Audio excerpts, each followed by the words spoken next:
Hello everyone, today I'm going to be teaching you guys about self-driving cars and how they're not the way that we should go in right now. Self-driving cars are thought of as the coolest new thing, new invention, and that they're the way of the future, but I really don't think so because the technology isn't quite there yet where it's actually safe to apply that to our lives now. I did a lot of research on the subject, just about how long the development process has been, along with what car manufacturers are practicing this already, and that led to a lot of the topics I'm going to be talking about. So the first topic that I want to talk about is the human adaptability.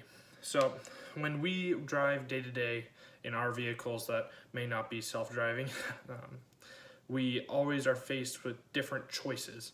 And sometimes our choices can be affected by our emotions, our feelings, and our reactions.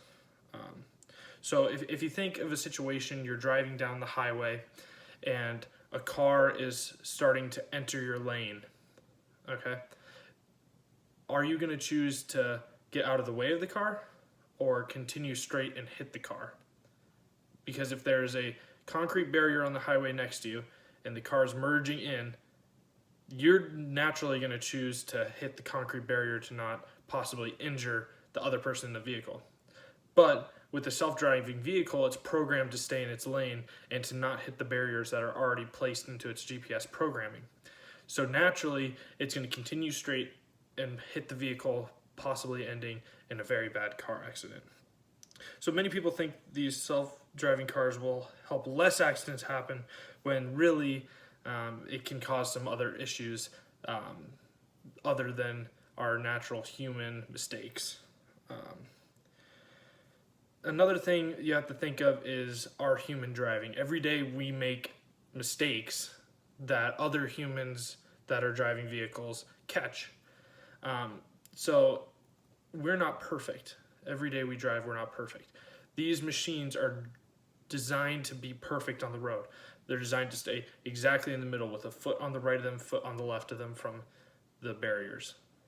So with that being said, when we're driving every day and we make mistakes to the vehicle has to respond to those mistakes every single time. And if it can do that, that's great, but most of the time it's not going to be able to do that. If we immediately jerk into their lane just changing, is it going to have that reaction time? We don't know. And the last thing I want to talk about is the actual manufacturing. And we really don't know all that there is to know about these vehicles yet, which can lead to some issues as well. So the manufacturing process is the same as a vehicle, but it's designed with this software in it. And the software is very expensive to design since it's pioneering. So right now, all self-driving cars are really expensive and not accessible to the normal person. So that's going to be a problem that you face already with the development of vehicles at this time that are self-driving. And also malfunctions. You're not an everyday mechanic. These cars don't take the normal stuff that a normal vehicle like this one would take. And so if we break down on the side of the road because of a program malfunction, how are we going to be able to fix that? We're not going to be able to fix that on the side of the road. So that's going to cause a lot of issues for us. If we have to pull over, you can't just pop the hood and check what's wrong with the engine because it's going to be all computer-based, which is not going to be able to be worked on by the average person like me or you. And so self-driving cars are really not the best thing for the future as far as I can research now.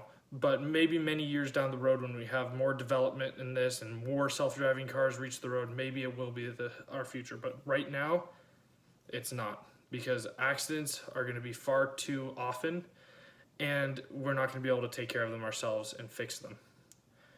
And I hope everyone can see how these self-driving cars are actually partially dangerous to the environment and that it's best that we not fully invest in all these self-driving cars yet. Thank you.